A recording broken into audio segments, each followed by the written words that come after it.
All right, so I'm going to try to make my first video on how I make sourdough bread. I've had several folks ask me to either have a group class or do a video. I learned how to make sourdough bread by watching a video. So I just thought, well, I'll go ahead and attempt to put something together. My recipe has changed. I'm still learning. I'm by no means an expert, and that's probably why I've been a little bit uncomfortable about doing some sort of a class, because I feel like I'm just as much of a beginner at this as most people, think that they are. But when I decided to start making bread, the first thing I did was get a bread maker. And I don't know if you can see it, I've got a Nutri-Mill flour mill over here, grain mill, to mill up my flour, because I was learning that it's so much healthier, and it made sense to me that it would be a lot healthier to mill the grain and have it fresh. And so I got that. It was probably 6 or more months before I ever used it, and then I had this wonderful Zojirushi, bread maker, and started doing breads there. And it was great. They turned out the same every time, very consistent. It made bread that was great for slicing and doing sandwiches. But then I discovered Weston A. Price when I started going into my holistic nutrition certification, and realized, oh my gosh, the healthiest bread has grains or flour that has been soaked and fermented, and it makes the grains much more easily digestible for humans, and it's better for gut health. And I realized, oh my gosh, I need to get into the sourdough bread. It can break down the gluten. I'm not going to say that anyone with celiac disease can eat sourdough successfully, but I have heard that many people can, because the fermentation process breaks down that gluten that they have a sensitivity to. And you never know, it may even be something else that's going on in the grain, that soaking it and fermenting it just makes it healthier and more easily absorbed, our ability to absorb the nutrients through the gut. But I'm convinced that a lot of the issues we have today are rooted in the gut, if not all rooted in the gut. And our gut health is being affected by the foods that we eat, and in particular, how they have or have not been prepared for our guts. And so I haven't even used the bread maker anymore, because I learned how to do sourdough by hand.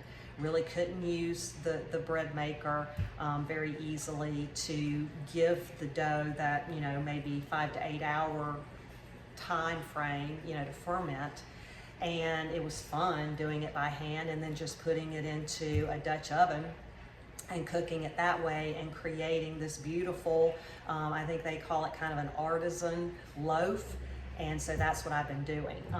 So today, I'm doing something a little bit different than what I've done before. Instead of doing half and half, I was doing half whole grain, and doing it through the flour mill, and then about half all-purpose, already milled flour that I had gotten, that's an unrefined, just kind of all-purpose flour. The bread seems to rise really well with that. It's not quite as dense, but I know it's not as nutritional. So I've really been pushing the envelope and trying to get as close to being 100% whole grain with flour that's been milled in my grain mill. It does make it a little bit denser. It has the holes, it's very tasty, tastes great. But it's just a little bit different, and it's hard for some people to get used to. It was a little harder for my husband to get used to, but I'm still kind of playing with it and trying to get it to that point. It's also harder when you go 100% or get closer to 100% whole grain, to get the texture of the dough to be the way you want it to be, so that you can do all the stretch and folds that you see people doing if you've watched these videos. So anyway, today I'm 100%. I like einkorn, but my einkorn grain right now is in the refrigerator. We get our bulk grains from Azure Standard. We discovered a few months back that we were having moths being born, created in some of the bins where we had the grains, which is understandable. Imagine where these bulk grains are coming from and what, you know, insects and things can get into them and that sort of thing. And I'm not even concerned about eating them. I mean, I'm really not. But I heard that if we just put the grains after we get them into the refrigerator for 3 days or so, that can help with that. So right now my einkorn, which is an ancient grain, it's not a hybridized grain, is in my refrigerator, trying to eliminate maybe any larva or anything that might be in there. So I have spelt, which is also an ancient grain and makes a very nice tasting sourdough bread, and I had just enough for this recipe. And this is the first time too that I'm going to make 3 loaves instead of 2 loaves. I always do 2 loaves. Believe it or not, you can basically package up your loaf in the refrigerator. It sours a little bit more over time, and sometimes I've gone as long as 2 weeks before I pull out one of my pre-made loaves. It's really nice to score it, because when it's been in the refrigerator, it just kind of opens up and makes those beautiful little pictures that you might want to do on the top of your sourdough with, you know, the little leaves and things, flowers. I'm not that creative. Mine's, you know, just a few little things, scores here and there.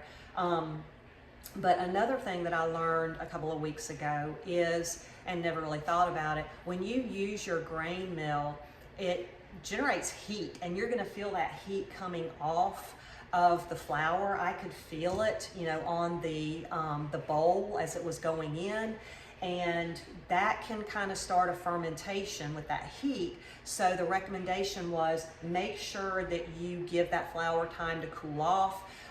The recipe I was looking at said put it on parchment paper, you know, to kind of spread it out, but I was like, no, I'm keeping it in the bowl.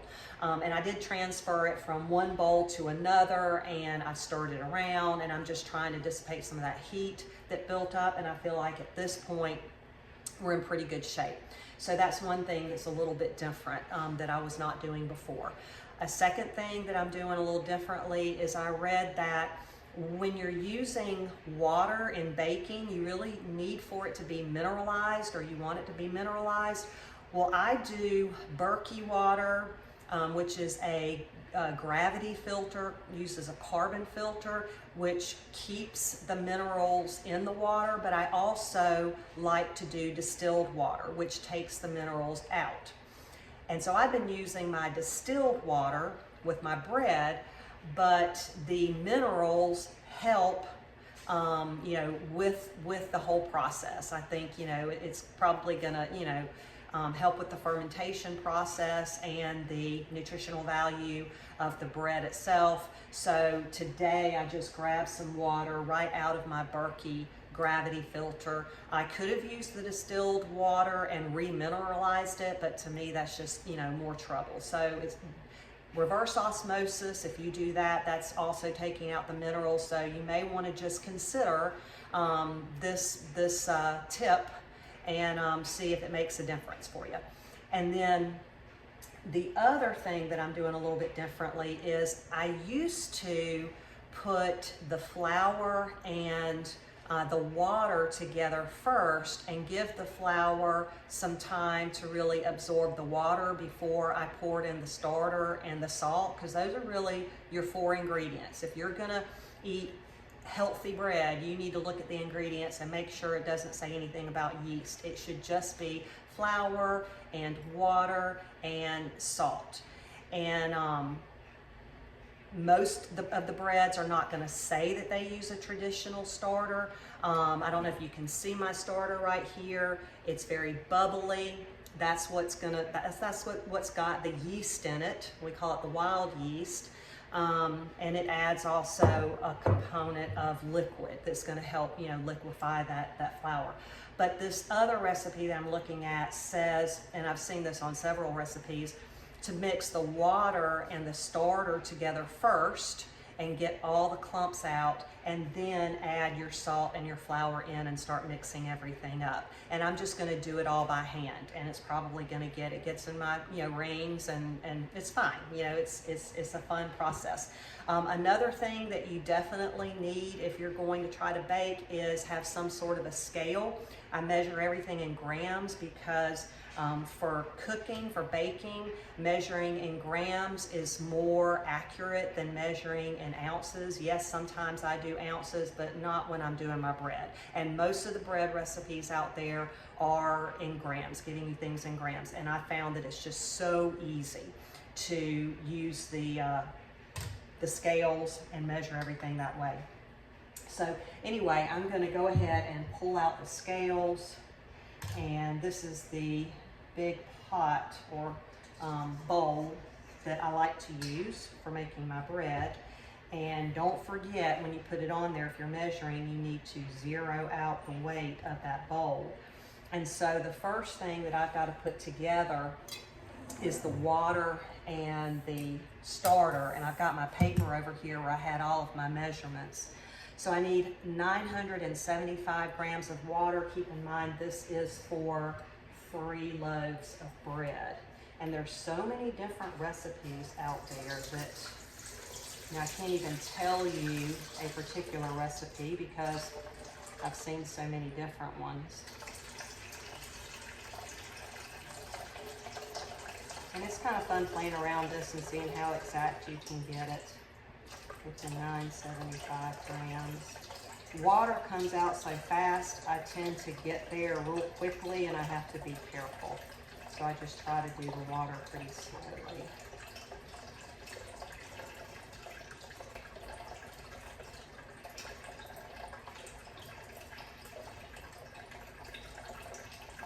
I'm getting up around 800, so I've got to be especially careful here toward the end.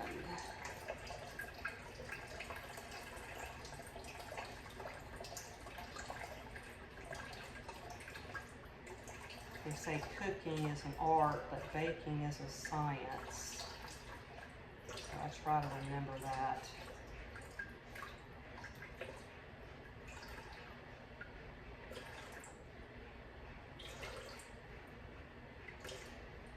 All right, I hit the nail on the head, 975. So after I've put the water in at 975 grams, I'm gonna zero it out. I'm gonna grab my starter. I need 300 grams of the starter. That's the reason I bought this measuring bowl. It's got a little spout on it. It just makes it really easy to pour. So I transfer it into this bowl when I'm feeding it. And what I did this time is fed it twice. Sometimes I'll just feed it once and it bubbles and does great.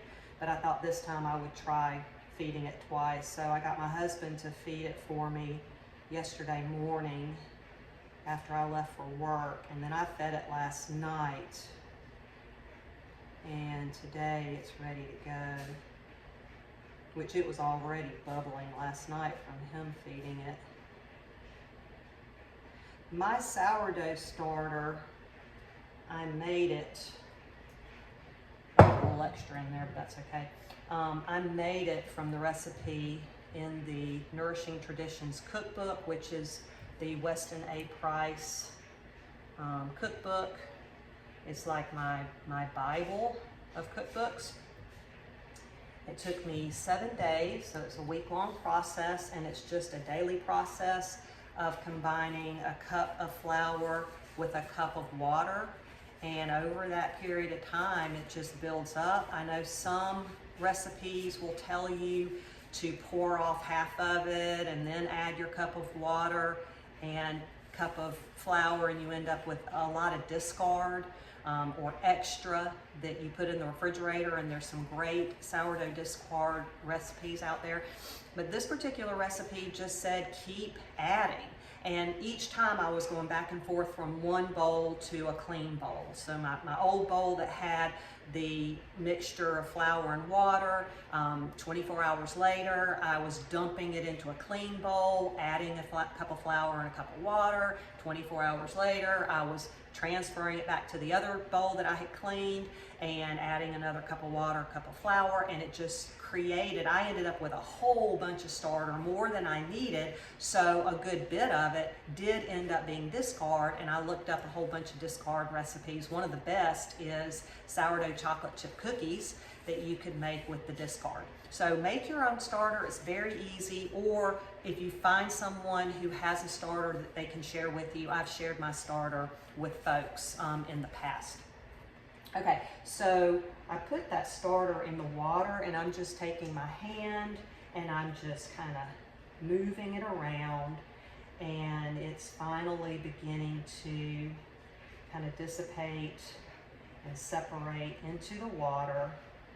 And so hopefully this is going to make it a little bit easier for the flour, you know, to just get inundated with this watery starter substance that I have. I went ahead and measured out my flour because, you know, I needed to let it sit anyway. So I was doing that while I was milling it. So I don't have to worry about measuring it, but I am going to have to measure the salt that's going to go in here. And so just to talk a little bit about the salt, I've got to do 30 grams of salt. You want to use an unrefined sea salt. A couple of reputable brands are Redmond sea salt, Celtic sea salt. I like to cook with those. My favorite to eat is Baja sea salt. I get it online, I think from Amazon, or maybe directly from the company, but I love that sea salt. My husband made us some salt boxes, and we just use our fingers. We keep it on the table and just sprinkle it. But so many people are afraid of salt, and they think that salt is bad. Well, I would definitely avoid any refined salt, and salt that you, which is the salt that you find in processed foods. So definitely avoid that. But you know, I tell people we are electric. We're electrical beings. We need minerals, and that's why so many of the disease conditions that people have, or the symptoms that they're dealing with, are rooted in issues with mineral deficiency. And so by avoiding healthy minerals, salt in particular, I think we're doing ourselves a disservice. So I'm using kind of a mixture today of Celtic sea salt and Redmond, because I didn't have a lot of Redmond, so I just kind of mixed them up together. I've got it in a salt box, and I'm going to use my scales for that. I'll get it back out, but I'm going to get the flour put in here first. And to keep it from splashing, I've got a measuring cup to just kind of transfer the flour over. It's a lot of flour. Like I said, I used every bit of the spelt that I had left. I'm definitely going to order some more spelt. I've even made sourdough bread where I mixed a bunch of different ancient grains. One thing that I didn't mention about my starter is I had read that when you make a starter, the yeast really like rye grain, and so I keep rye grain on hand and only feed my starter with freshly milled rye grain. But as far as the bread goes, you can mix in emmer. I've used emmer. I've never used kamut because they don't sell it. I haven't found it at Azure Standard. I could probably go to Bread Becker's or some other place and find some. Make sure you're getting organic. Getting organic is so important to keep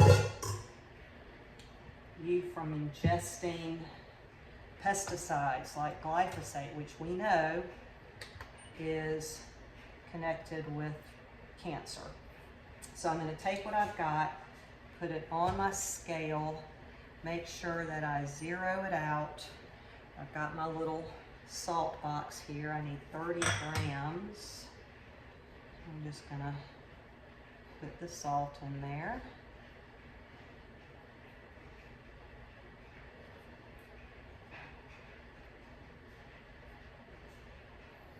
I've heard that sometimes the bread rises better when you have a variety of different wheats or whole grains.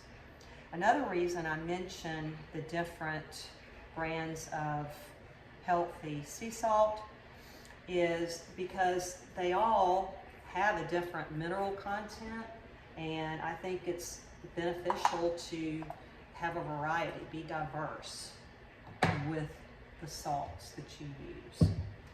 Find some good ones and then, you know, just jump back and forth. Like I said, what we have on the table to put on our food is different from what I use when I'm cooking. All right, so I am using my hands here, and I'm just trying to get that flour incorporated into the watery starter.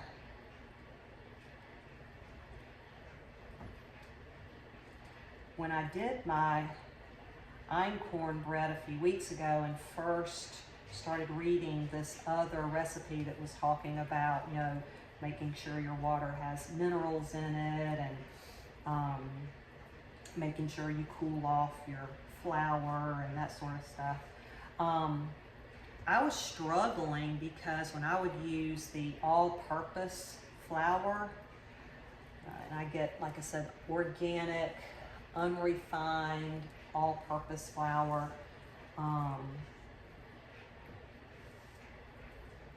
can't remember the brand of it, probably the King Arthur brand. But don't go with just non-GMO, get organic. It was real easy for me to get the dough to incorporate and just be really stretchy. Whereas when I would use the whole grain, like the einkorn, it would be very sticky. It was hard for me to do a whole lot with it. And that's why I started looking into recipes for how to deal with einkorn, because I really didn't want to use the einkorn flour, and get as close to being 100% as I could and stop using the all-purpose flour. I had one recipe that I started out with that was calling for both all-purpose and bread flour along with your whole grain or whole wheat flour, and I didn't understand the purpose of that. And I had someone who's a pretty experienced sourdough baker say that you didn't have to use the bread flour. So I just finished up the bread flour and never bought any more again, and just used the all-purpose instead. So this recipe calls for letting the dough sit for about an hour after you've incorporated everything, and it just gives the dough an opportunity to soak in the water and all the other, I guess, processes that are going to go on when that starter gets in there and those yeast begin to consume, you know, the sugars and ferment the dough. So I pretty much got it in here. I'm ready for it to sit for an hour, and so I will come back and resume with you as I move on to the next step.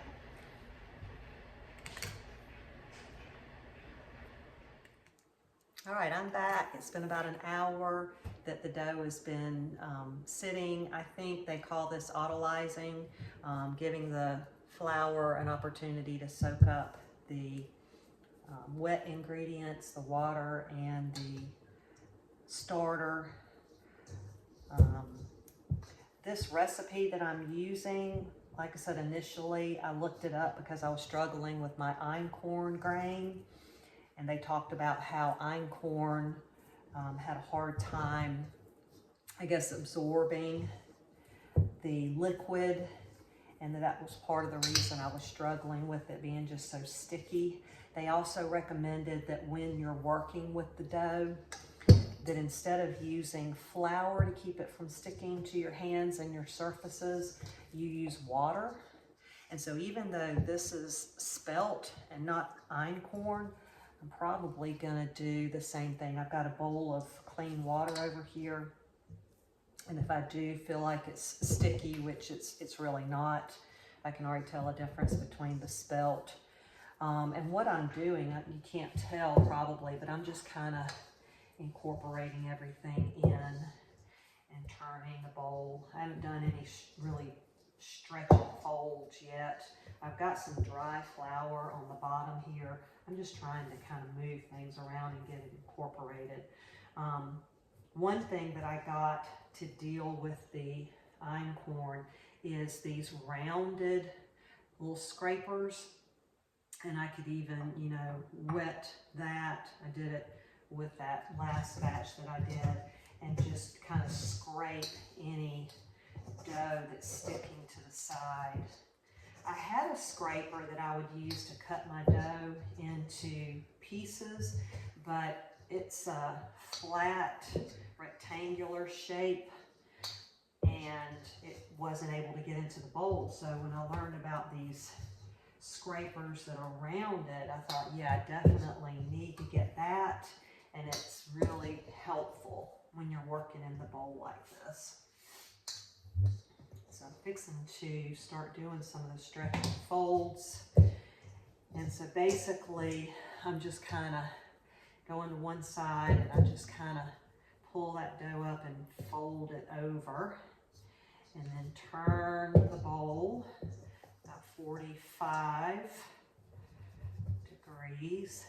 And I kind of shake it a little bit, but you can see that the dough's really doing well to come together. See, I think I was going in this direction. And so I'm just kind of playing with it with my hands. I know a lot of people talk about how much they like just playing with the dough.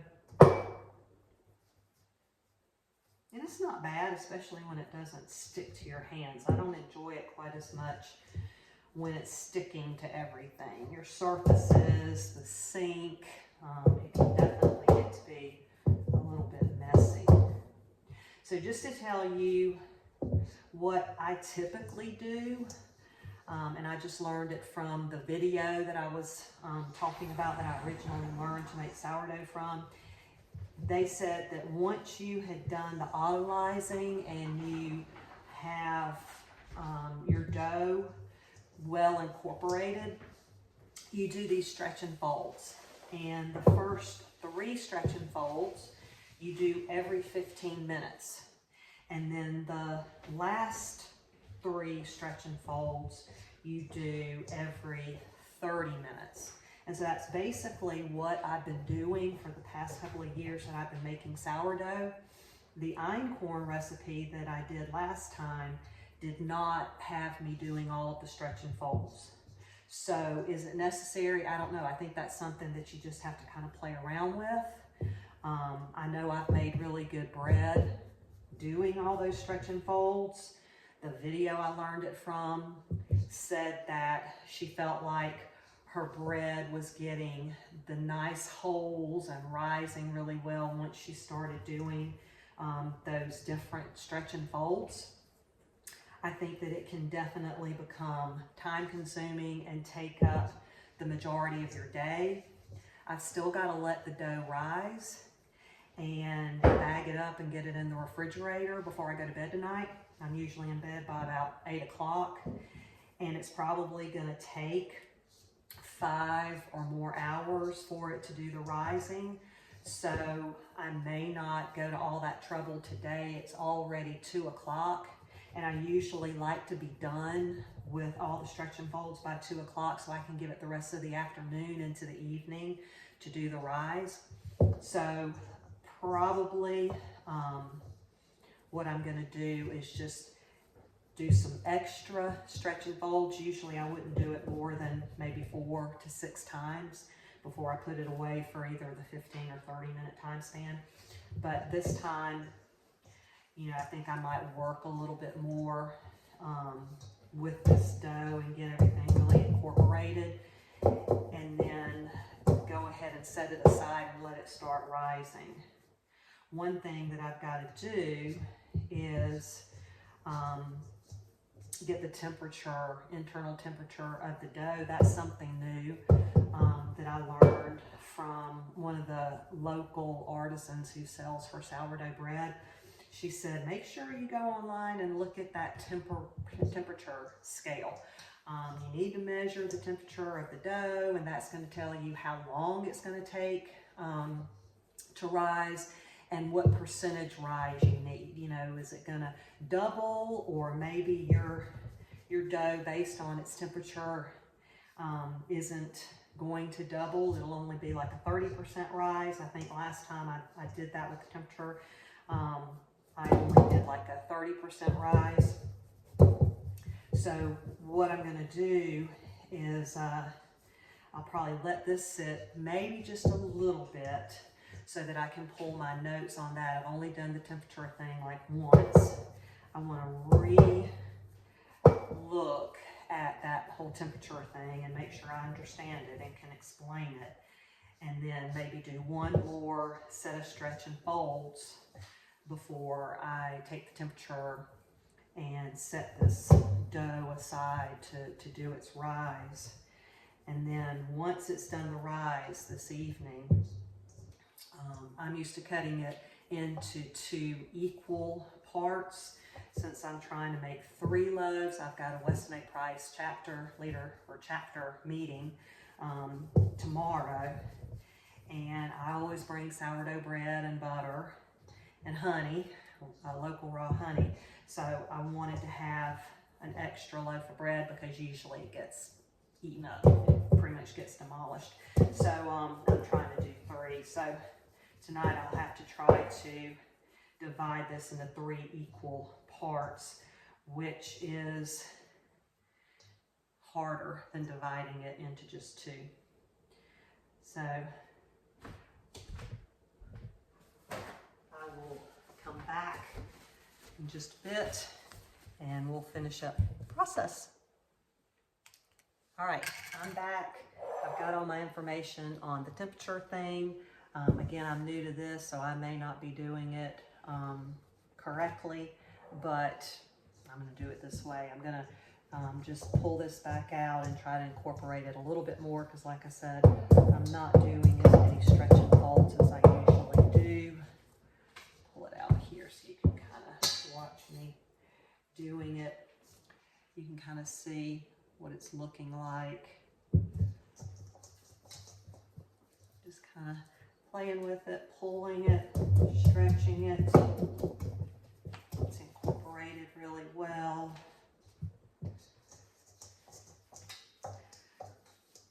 Typically, like I said, with my bread, it has to rise for about 5 or more hours, probably anywhere from 5 to 7, 5 to 8 hours. And I looked at the temperature chart, and if my bread internal temperature is around 75 degrees Fahrenheit, then that's going to give me a 50% rise. That's when the dough is going to be ready for me to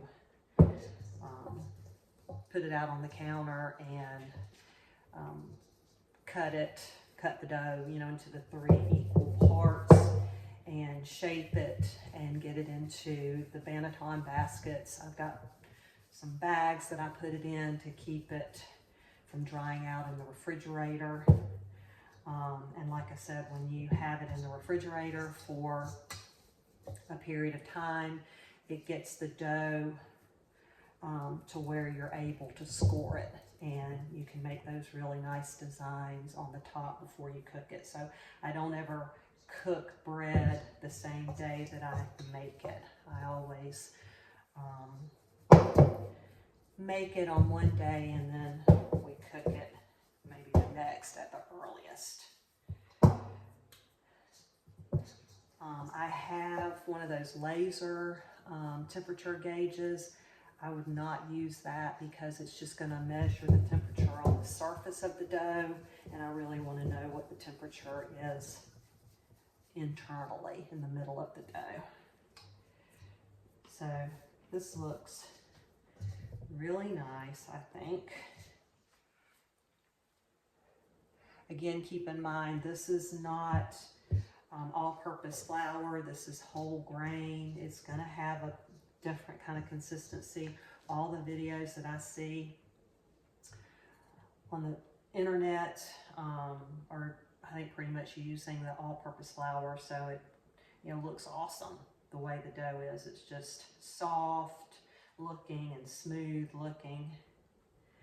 All right, let's see if I can get this to give me a temperature. So I just stuck this thing in there. I want to give it some time, but it appears to be right around, it just jumped to 70 degrees. So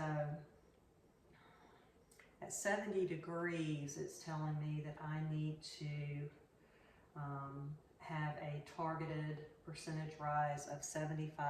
And I'll show you what that means. And that's going to be anywhere from 8 to 12 hours, which may be tough, may be hard for me to do that, just based on what my time is right now. I don't stay up late at night, not even for the bread. Okay, so I'm going to say that this looks to be right at about 70 degrees Fahrenheit. So I've got this bowl. Let me show it to you. It's a glass bowl. It has a spout. It's not a measuring bowl. It's not as big as the other one. I should have gotten one, especially for this much dough. I've always done dough for 2 loaves. But basically what you're supposed to do is get your dough into a container, preferably glass, that you can, yep, it's not going to be big enough at all. So basically, I'll just kind of tell you what you do. I need a bigger container, but you get your dough and you mark off where the dough is. And if it's a 75% rise, you want to mathematically show how much higher, how much of a rise there would be to give you 75%. So that's not going to work for me for this, especially with this much dough as I'm doing. So I'm just going to put it back. At least I know that the estimated time frame is somewhere around 8 to 12 hours. Based on my bedtime, I know I'm not going to do any more than 8. So I'm going to go ahead and cover this thing up, put it into a warm place. If I put it in the oven and maybe put the light on, I could probably speed the process up a little bit, and that's probably what I'm going to want to do, since I know I don't have that much time. It's 2:30 now, with a targeted 8 o'clock, no later than 9 o'clock bedtime. So I will come back to you when I pull this out and divide it up and get everything put in the Banneton baskets and bagged up. All right, I'm back. You can probably tell I've got bags under my eyes. I'm tired, I'm ready to go to bed, but I want to go ahead and get this bread taken care of and get it in the refrigerator. A couple things that I wanted to mention that I didn't talk about earlier, or maybe felt like I needed to elaborate on a little bit more.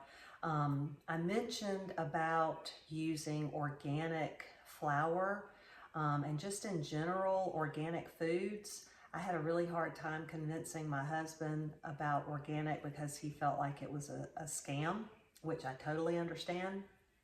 But I think I finally was able to convince him of eating organic foods or purchasing organic foods when I said I can be I can't be 100% certain that the organic foods that I'm purchasing are clean, but I can be 100% certain that the non-organic foods that I'm purchasing are not clean. So I am taking a chance.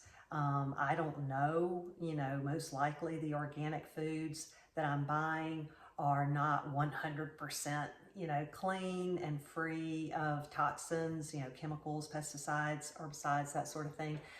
But I feel like they're probably gonna be better off, you know, a little less toxic than the non-organic foods that I get. So that's why I say go ahead and take your chances and get the organic foods. There's so many chemicals in our foods nowadays, and you can't just wash them off. You really can't. It's kind of like putting chemicals on your body. The cosmetics, the lotions, shampoos, all these things that we lather and slather onto our bodies does get absorbed into the skin and into the body, and it's the same way with our food. So we just have to be really careful about that, and I would rather spend more money on my food and less money going to the doctor and, you know, getting on pharmaceutical medications and that sort of thing. The other thing that I wanted to mention was the temperature thing. I don't know if I was really clear about that, but basically you can find this temperature guide online anywhere, just Google it. During the bulk fermentation time, you gauge that time and how much rise you're going to get out of your dough by measuring the temperature of your dough. Make sure it's the internal temperature and that you're not using one of those little, you know, temperature guns that gets just the temperature on the outside, but something that you can stick into the dough. For mine, I can tell our seasons are changing. We're in the middle, really toward the end of October, and we don't have any heat on in the house, so the temperature is definitely cooling off. And my dough is typically around 75 degrees, and it was 70 degrees today. And so that told me, based on the scale, the temperature scale that I got off the internet, that I needed a 75% rise. I tried to put the dough into a measuring bowl so that I could see, you know, about how high it is, how much I've got. But because I'm trying to make 3 loaves, there was too much. If I had been able to put it in the bowl, I would have marked off where it was. And let's just say that it had gotten up to, it was a height of maybe 50 milliliters. I'm just making something up. I would multiply 50 by 1.75. That would give me the level that my dough should rise to in that measuring bowl that would give me a 75% rise. And they've already told me in the table that it probably will take, at the temperature that I was at, 70 degrees, would take about 8 to 12 hours. I knew I didn't have that long, so in order to kind of push it along a little faster, I kept it in my oven with the light on, trying to kind of warm it up in there. I haven't even looked at it yet. I'm fixing to pull it out and see what it looks like. But sometimes you just do the best that you can. I want to go to bed and I don't want to wait 8 to 12 hours. I'm probably right at about 7 hours right now. So I'm going to go ahead and try to get this dough divided up into the 3 loaves that I'm wanting to make. It's definitely heavy.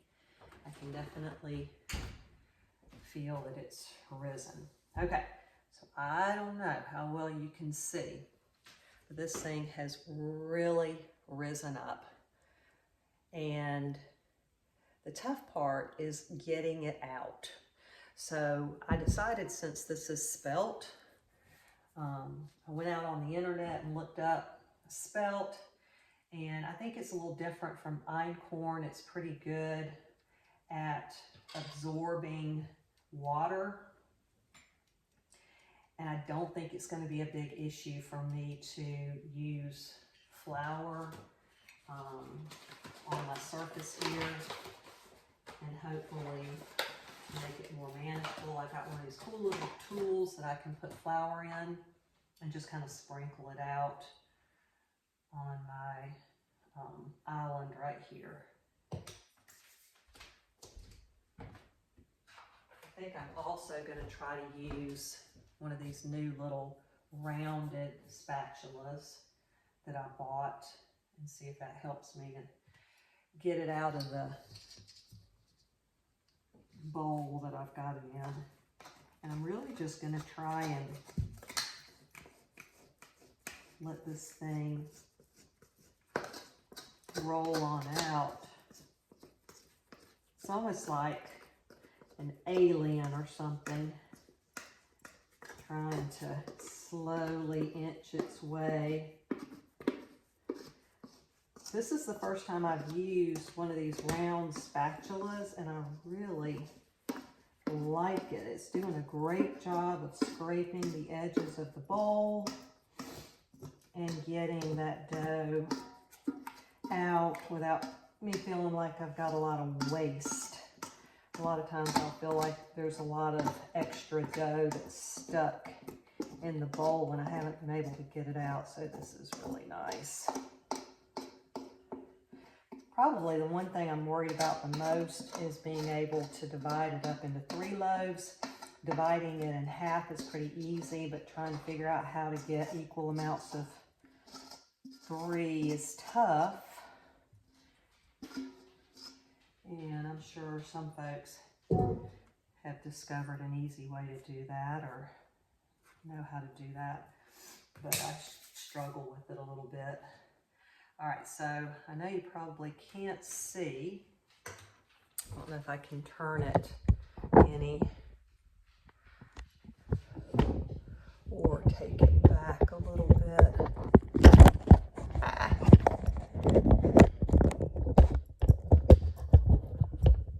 Yeah, I don't think I can get it much better than that.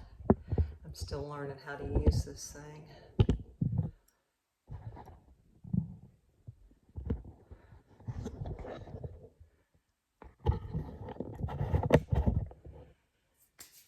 All right, we'll go with that. And here's the flat one that I've got that I usually use. I'm just going to try and cut this up and just pull the dough away. It's definitely warm, so it made a big difference having it in the oven. I may end up, pulling some dough from one section and giving it to another. I'm just going to play with it. And of course, I'll probably, have one loaf that's bigger than the other. That's fine.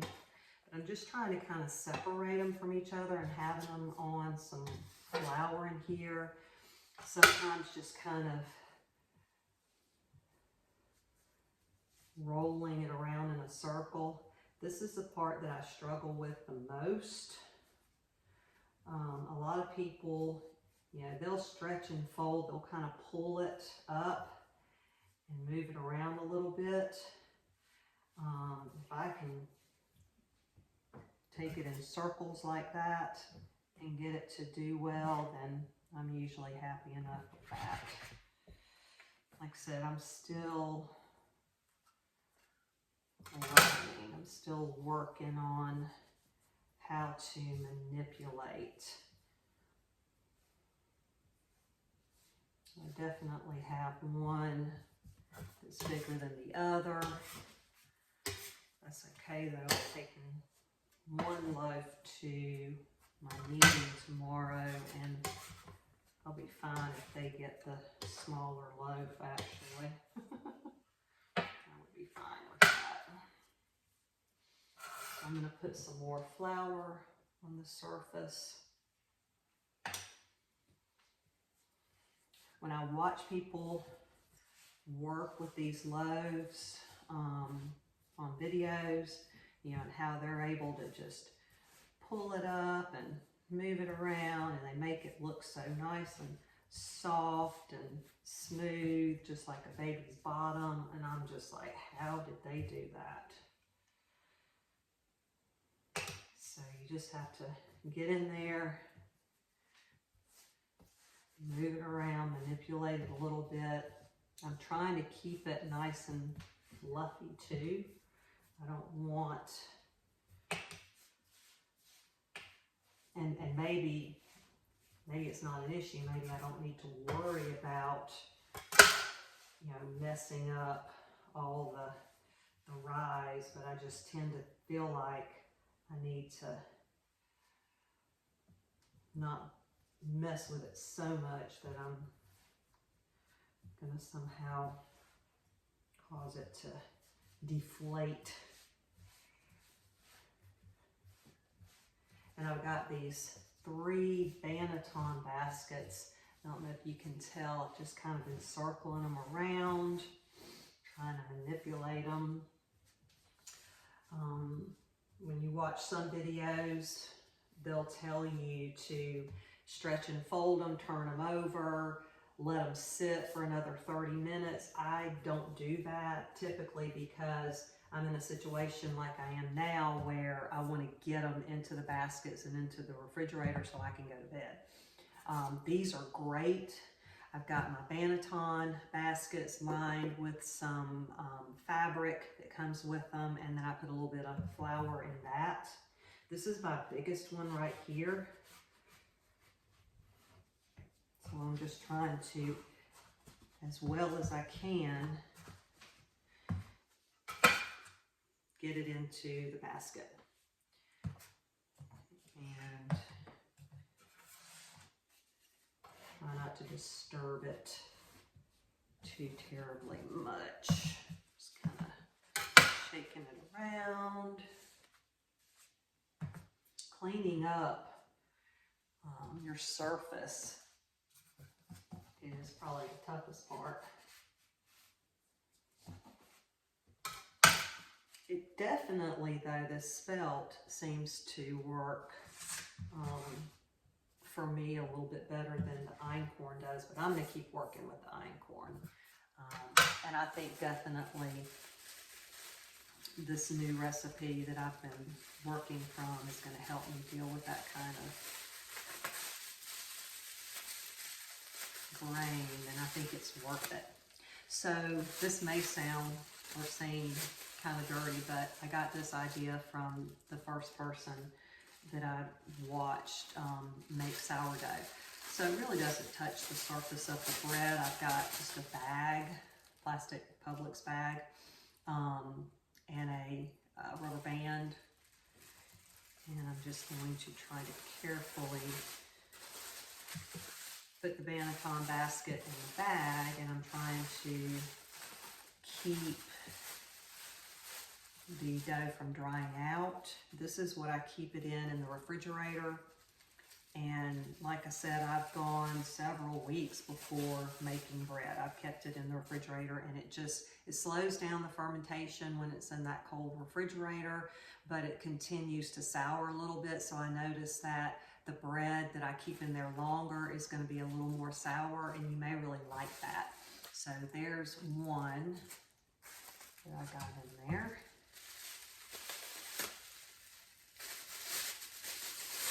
And so I'll just stick these in the refrigerator tonight. I know I've got to cook one tomorrow for our meeting.